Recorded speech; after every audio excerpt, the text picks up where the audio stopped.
Hey, welcome back everyone. Here's a video in my wheelhouse. I'm a nerd when it comes to computer games and video games. Here's a bunch of early video games. Here's the first Electronic Games magazine. And the history of video game magazines, I mean, I was a kid. I was the perfect age to stand at the newsstand and flip through these and not have to buy them because I had no money. There's a great Robotron cover on this one. That's my favorite game, Robotron, if you haven't figured it out or haven't said anything yet.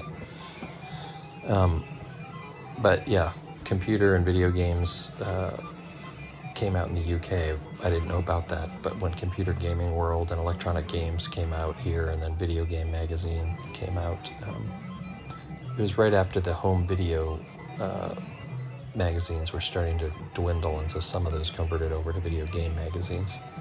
It sort of looks like a really cheap Time magazine ripoff, but love these early video game magazines. I started getting into these back in maybe 1992 when I started looking in earnest for old Atari cartridges, maybe 91. And they're hard to find. I found most Electronic Games magazines, but every once in a while I'd come across some oddball or at a thrift store or at a swap meet, maybe a yard sale, you could still find these old piles of magazines back in the day.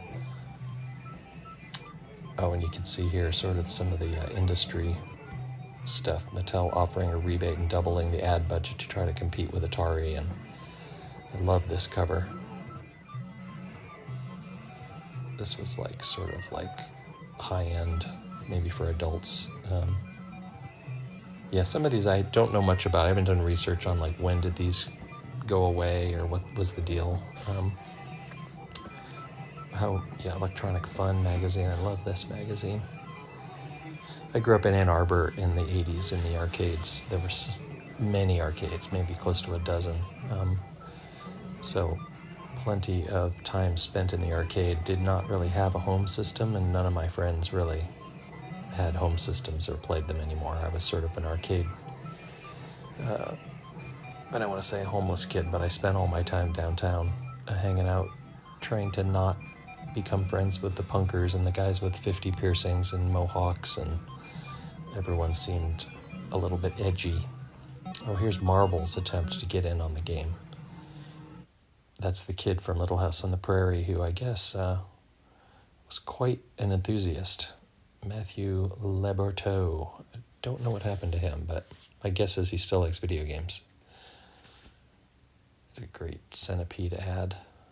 I think that's actually the same photo that's on the flyer for Centipede. So I didn't put these in order, I don't think, but I show the dates so you can kind of see how early these are. 82 was really the first year. 83, a lot of Christmas specials for people to like know what the heck they're supposed to buy for their kids. This was all brand new back at this time. Atari had come out. Television, the Atari and Television, ColecoVision war was going on.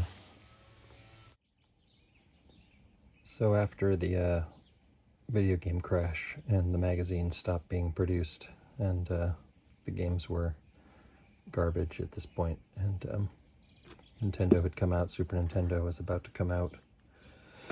This is all you could get if you were looking for information of old video games. And these guys in New Jersey, what's this?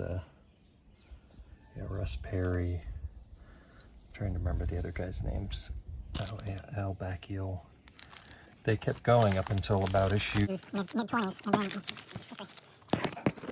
They eventually started producing this fanzine, the digital press, and then this went on to be, as far as I know, it was sort of the Bible of the hobby when they came out with these price guides, which I have somewhere.